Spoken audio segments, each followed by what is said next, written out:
नमस्कार।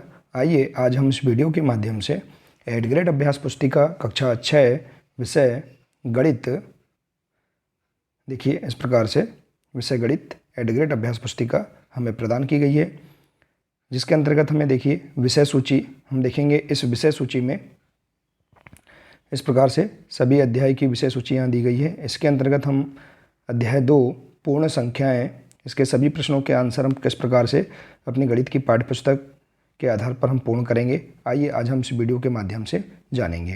तो देखिए, यदि आप इसी प्रकार से इसके आगे के सभी अन्य अध्याय का संपूर्ण हल आप समझना चाहते हैं एवं अन्य विषय के भी आप संपूर्ण हल समझना चाहते हैं, तो आप इस चैनल से जुड़े रहिए। इस चैनल को सब्सक्राइब अवश्य कर लें, साथ ही बेल आइकन को प्रेस जरूर कर लें ताकि आने वाले सभी नए वीडियो सबसे पहले आप तक पहुंचते रहेंगे। तो आइए देखते हैं अध्याय 2 पूर्ण संख्याएं, इसके सभी 10 प्रश्नों के आंसर पाठ्यपुस्तक के आधार पर इस प्रकार से पूर्ण कर सकते हैं।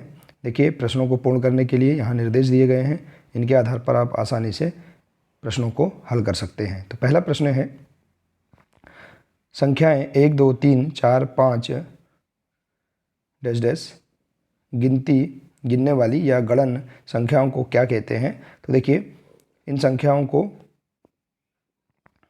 प्राकृत संख्याएं कहते हैं। जैसे कि देखिए 1 2 3 4 5 6 7 इस प्रकार से आगे तक की जो संख्या है इन्हें हम प्राकृत संख्या कहते हैं।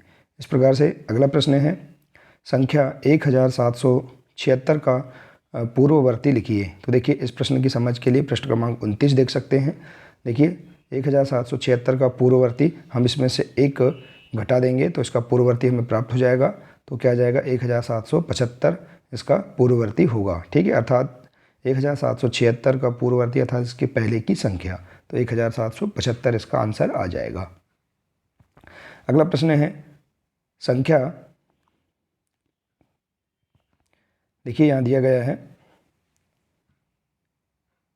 इकाई, दहाई, सैकड़ा, हजार, 10,000, 80,000, 9 का परवर्ती लिखिए। तो देखिए यहाँ पर जो संख्या दी गई है 80,000, 9 का परवर्ती, तो आप देख सकते हैं पृष्ठ क्रमांक 29 से। देखिए संख्या 80,000, 9 का परवर्ती अर्थात हम इसमें क्या करेंगे, इसके परवर्ती अर्थात इसके बाद की संख्या, एक बाद की संख्या, तो इसमें हम एक प्लस कर देंगे तो क्या आ जाएगा, 80,010 आ जाएगा। ठीक है, हम लिख सकते हैं कि संख्या 80,009 का परवर्ती 80,010 है। ठीक है, अगला प्रश्न, ऐसी प्राकृत संख्या बताइए जिसका कोई पूर्ववर्ती नहीं है। तो देखिए, पूर्ववर्ती, ऐसी कौन सी प्राकृत संख्या है जिसका पूर्ववर्ती नहीं है। तो देखिए, एक ऐसी प्राकृत संख्या है जिसका कोई पूर्ववर्ती नहीं है।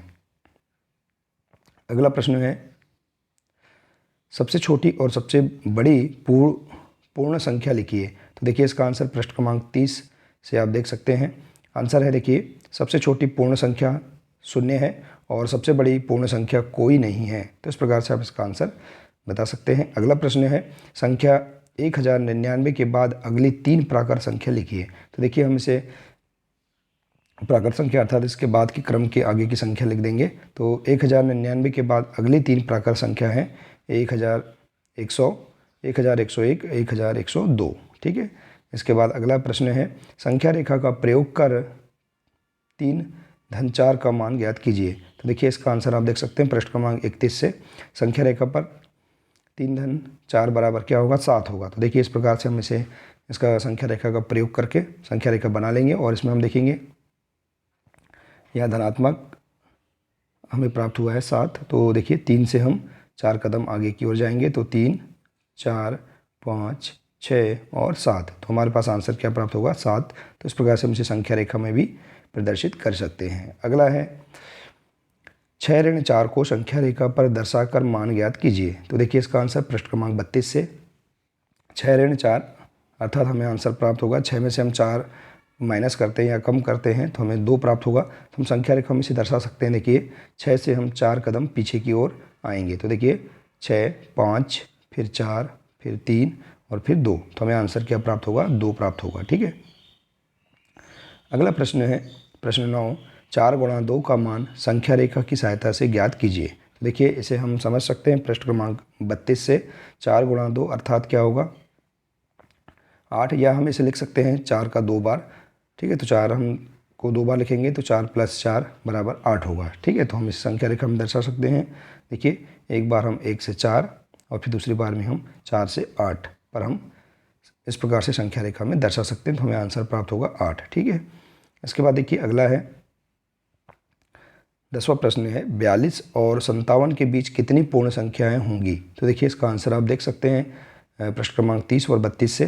तो देखिए 42 और 57 के बीच पूर्ण संख्या देखिए इस प्रकार से हैं 43, 44, 45, 46, 47, 48, 49, 50, 51, 52, 53, 54, 55 और 56। ठीक है, तो इस प्रकार से ये सभी पूर्ण संख्या हैं।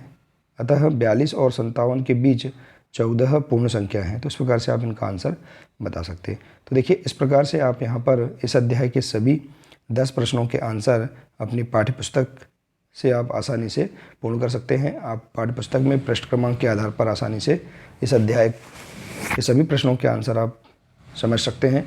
आशा है कि आपको इस अध्याय के सभी प्रश्न के आंसर समझ में आ गए होंगे। देखिए हमने इसी प्रकार से सभी अध्याय का जो संपूर्ण हल है उसे हमने चैनल पर अपलोड कर दिया है। आप चैनल के प्लेलिस्ट में जाकर भी सभी अध्याय के संपूर्ण हल आप समझ सकते हैं।